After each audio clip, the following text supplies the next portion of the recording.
creating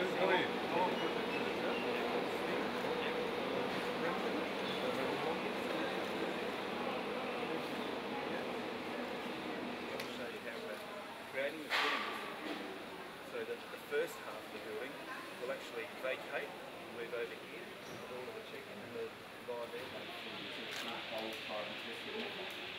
A lot of money. There's always here.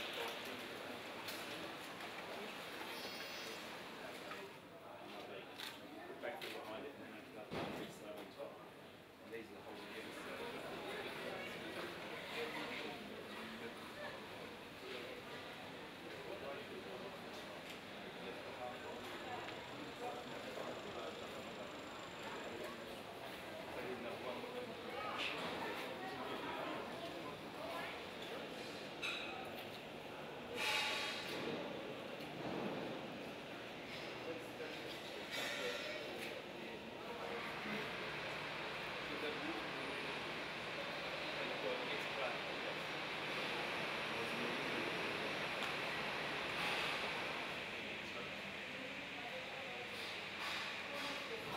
The existing structure was built over a period of time in different stages, and there's obviously no master plan as such when it was done. So you have different floor levels, you have walls appearing behind walls, you have different ceiling levels. So these are some of the challenges obviously the project managers had to deal with, and of course AFL, and indeed the contractors themselves.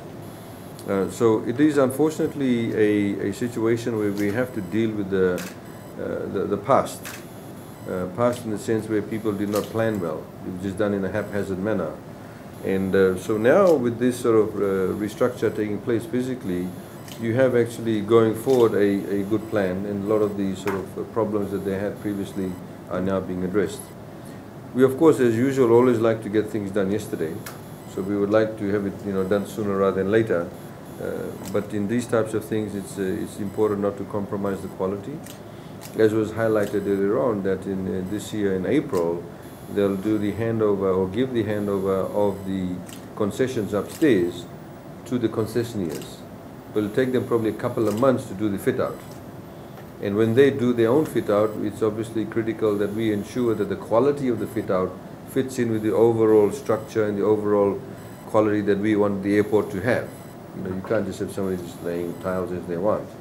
And that's obviously being overseen by the project manager from AFL. So those things are very, very important. It does fit in with our overall plan to position Fiji well within the Pacific region, because as you know that these things make a lot of difference. The modern traveller is a very discerning traveller now.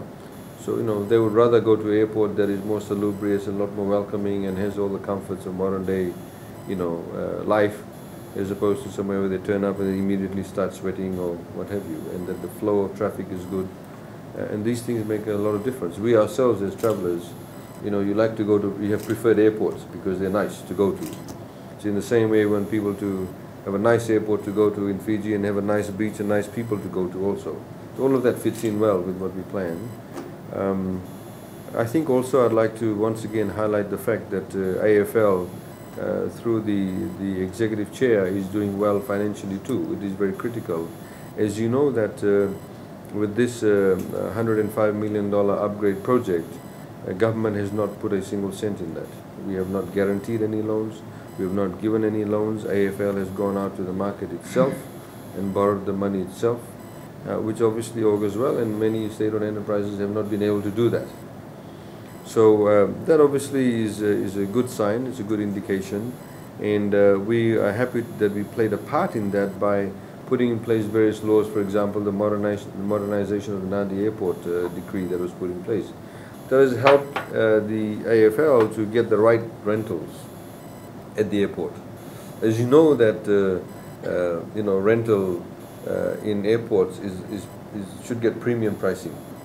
We have people paying rent at the airport, paying 5 times less than what you pay in Namaka. I mean, that is ridiculous.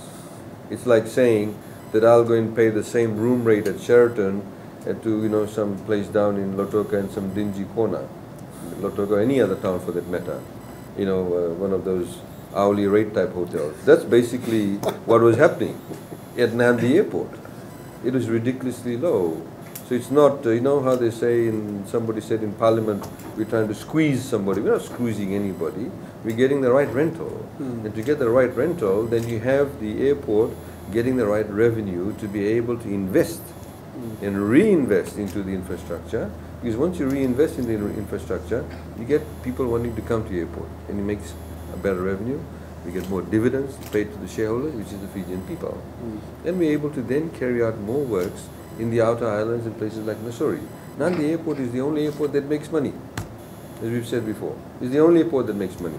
Nassori makes a loss. All the other single airport makes a loss. So obviously we need to invest in the airport that does make the money and gives a rate of return, a good rate of return on the investment. So we're happy with this work that's going on, but I would obviously, in my own way, like to see it done sooner rather than later.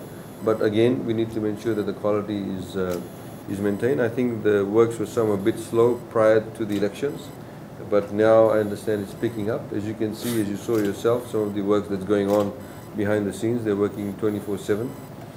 So all of that does help, and it does also, you know, from an engineering perspective, there are a number of